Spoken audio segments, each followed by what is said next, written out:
October baseball is upon us. A small group of the league's finest teams all have a chance to go on a magic run that their fans will never forget or will quickly forget if they're out in the wildcard round. Do you know how many times in the past week I've had to hear, "Hey, what time did the Mets play today?"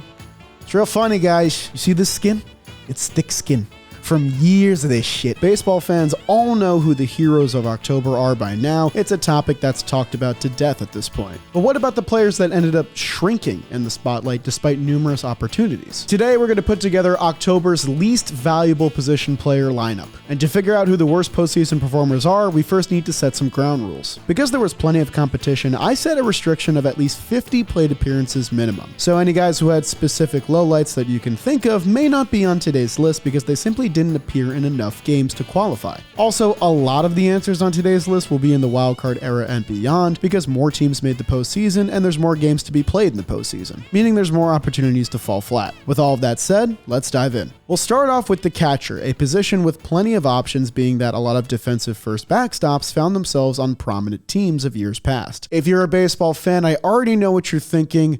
Martin Maldonado. The guy's in October baseball every single year, and he's actually never hit a baseball in his career. Jokes aside, Maldonado has the 12th most plate appearances by a catcher in the history of the MLB postseason, and has just a paltry 501 OPS through his 5 straight playoff runs with the Houston Astros from 2018 to 2023. But today, I'm going to opt for a different choice because I just simply couldn't ignore it. Far and away, the worst offensive numbers for an October catcher belong to longtime Seattle Mariners backstop Dan Wilson, who is currently the manager of said team. Before he led the 2025 Mariners to 90 wins and their first division title in over 2 decades, Dan Wilson was a constant figure on the successful Seattle teams of the late 1990s and early 2000s. Wilson was never revered for his offensive prowess, but he was able to give you a good at-bat, and honestly, he didn't need to hit all that well because the Mariners lineups year in and year out were full of all-stars. But whatever offensive upside he presented completely dissipated on Seattle's numerous playoff runs during that era. In 4 different postseason runs from 1995 to 2001, the Mariners Hall of Famer posted an unbelievably bad .091 batting average in 93 plate appearances, cobbling together a weak .231 OPS and 30 playoff games total. Wilson played in 7 different playoff series and had just 8 hits total in that window, only 1 of them for extra bases. In the 1995 American League Championship Series against the Cleveland Indians, Wilson went a clean 0 for 16. In the 1997 Division Series against the Baltimore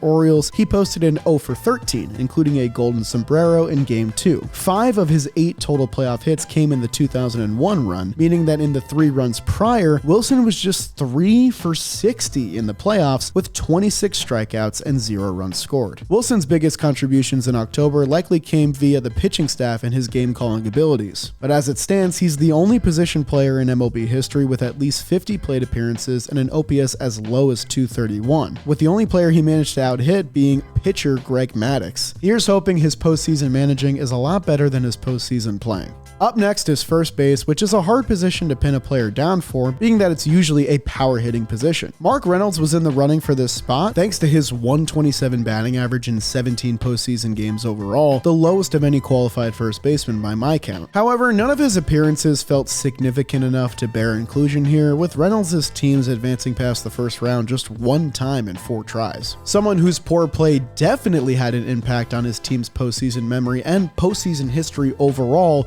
is first baseman Bill Buckner, who's definitely getting the spot today. Of course, we all know about the ball through the legs in Game 6 of the 1986 World Series, but Buckner's lowlights unfortunately go much further than just that one fielding miscue. Buckner only had 2 major postseason runs, one at age 24 for the 1974 Dodgers and one at age 36 for the 1986 Red Sox, both resulting in World Series losses. At his best, Buckner was known as one of the best bat-to-ball hitters in baseball, one of the toughest strikeouts in baseball, who occasionally could give you some pop and league average plate discipline. But in over 100 postseason plate appearances, Buckner did not draw a single walk and only hit 1 home run in 23 games total. He's the only player in postseason history with more than 75 plate appearances and 0 walks drawn. And he's one of only 5 qualified first basemen in postseason history with just 1 home run in over 100 plate appearances. From Game 3 to Game 6 of the 1986 World Series, Buckner went just 1 for 19, hitting third every day. as his Red Sox watched their 2-0 series lead dissipate. That, plus his dismal error that paved the way for a Mets victory, makes him more than qualified for a spot in today's lineup. For second base, there are plenty of light-hitting defensive first options, but the choice here was pretty simple in my opinion. It's going to second baseman Brandon Lowe of the Tampa Bay Rays, who's more known for his bat than his glove. Lowe, who has 157 career home runs and a career OPS over 800 in 8 seasons, helped the Rays reach the postseason every year from 2019 to 2022. While his regular seasons in each of those years were easily the best of his career, his playoff performances weren't exactly up to par. Lowe is one of only 2 qualified second basemen ever, with over 100 plate appearances in the postseason and an OPS below 500, joined by Mark McLemore, who is a longtime AL West playoff second baseman for both the Mariners and the Rangers. Much of these poor numbers come from the 2020 playoff run, where the Rays surged through 3 different rounds of the playoffs and reached Game 6 of the World Series against the Dodgers. Sure, you can treat it with a grain of salt being that it was the COVID-shortened season, but the numbers here don't lie. Lowe registered just a single base hit in 36 plate appearances and 9 games total from Game 1 of the ALDS against the Yankees to Game 4 of the ALCS against the Astros. It got so bad that Lowe was benched in that final game as well. He did have a 2-homer game in Game 2 of the World Series, but then he followed up that rebound with a terrible performance in the 2021 Division Series against the Red Sox. He put together another legendary 0 for 18 in that 4-game series, striking out in half of his at-bats. He joined Scott Rowland as the only 2 position players in the 21st century with 2 separate postseason series where they did not record a hit in at least 15 plate appearances.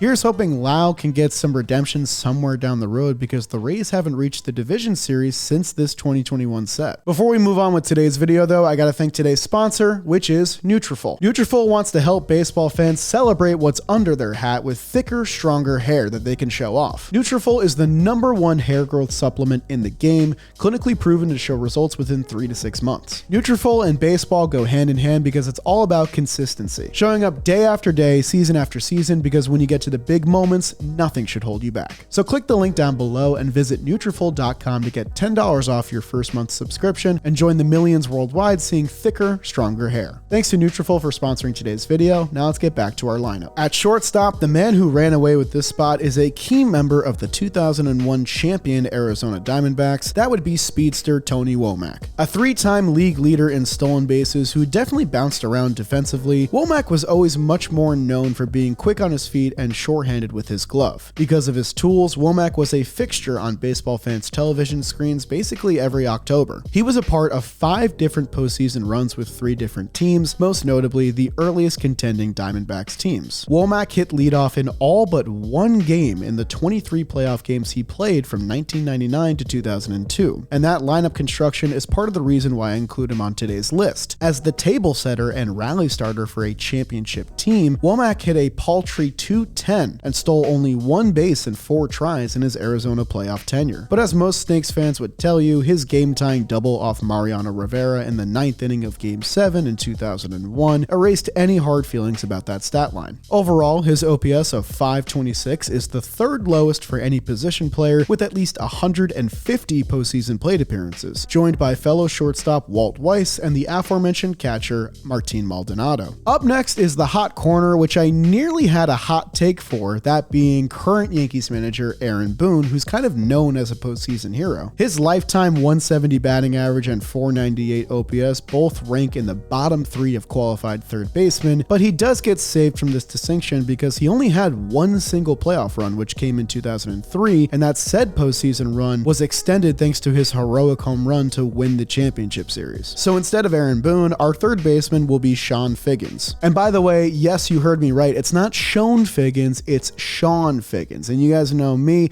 I never mispronounce anything on this channel. You what? Figgins was a fixture on 6 different postseason teams for the Los Angeles Angels during the 2000s. Similar to Tony Womack, Figgins was the leadoff hitter in every playoff game that he started in his underrated career. Of any qualified third baseman with at least 50 postseason plate appearances, Figgins owns the lowest OPS of all at .469, with almost all of those at-bats coming against either the Boston Red Sox or the New York Yankees. In his first playoff series as a regular, Figgins went just 2 for 14 with 5 strikeouts in a 3-game sweep in the 2004 Division Series. From Game 5 of the 2005 Division Series against the Yankees through Game 4 of the Championship Series against the White Sox, Figgins went just 1 for 17 with 2 walks as the everyday leadoff hitter for a very good Angels lineup. Unlike some of the other members on this list, though, Figgins was never benched by his manager, Mike Scioscia. And here's the craziest stat that I could find. In 2008, which wasn't really a great season for Chone Figgins,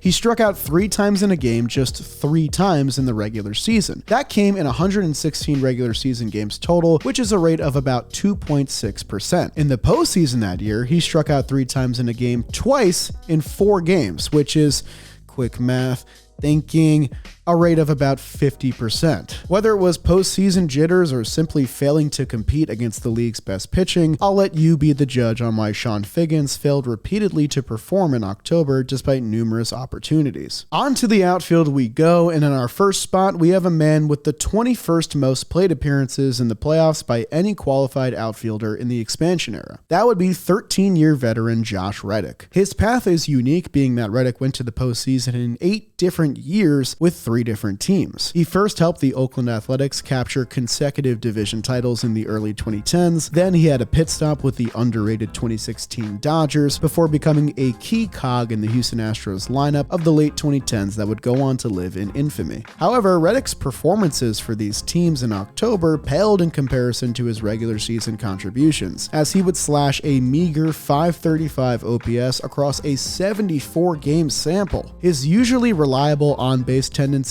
went by the wayside, while his league average slug plummeted below 300, with just 7 extra base hits total in 8 postseason trips. He joins both Brett Gardner and John Jay as the only outfielders in MLB playoff history with a slugging clip below 300 in at least 200 postseason plate appearances. In his first 2 postseason series, both him and the entire Oakland A's lineup were neutralized by the 2-headed monster of Justin Verlander and Max Scherzer on the Detroit Tigers. His best postseason performance in the 2014 AL wildcard game, where he reached base 4 times in 4 at-bats, was squandered due to a miraculous Royals comeback. But his most egregious performances came in the 2017 playoffs, where the Houston Astros were supposedly cheating to steal team signs. Despite the documented advantage, Reddick went just 1 for 25 with 6 strikeouts in the 2017 championship series against the Yankees, completely hitless in the first 6 games of the series. If not for Game 7 of that set, Reddick would have put together just the 3rd hitless postseason series with that many plate appearances to that point in the 21st century. Our next outfielder is a fellow World Series champion, though not the aforementioned Brett Gardner or John Jay, despite their postseason offensive woes. A man with more plate appearances and a far worse offensive output is the recently retired Jason Hayward, who owns the worst postseason OPS of any qualified outfielder with at least 100 October plate appearances at 435. The 16-year veteran was a part of 10 different postseason teams in his storied career, the most of any player on today's list. But whether it was his fault or not, Hayward certainly played a role in 7 of those 10 teams being first-round exits. His earliest playoff trips with the Atlanta Braves both came to an abrupt end thanks to National League West Titans. He obviously had the most October success with the curse-breaking Chicago Cubs of the mid-2010s, of course a player on the 2016 championship team, with Hayward not reaching base a single time from Game 2 of the NLCS against the Dodgers to Game 3 of the World Series against the Cleveland Indians in the 2016 run, resulting in his benching in the latter series. But Cubs fans likely don't remember that as much as they do the supposed pep talk he gave to the Cubs locker room during the rain delay in Game 7 of the World Series, a game that they would win in 10 innings when play finally resumed. Hayward's numbers are also tanked by an 0 for 10 that he put together in his post-Chicago playoff runs, ultimately resulting in a 145 playoff batting average in 45 postseason games total, the lowest of any qualified playoff outfielder, with at least 100 plate appearances.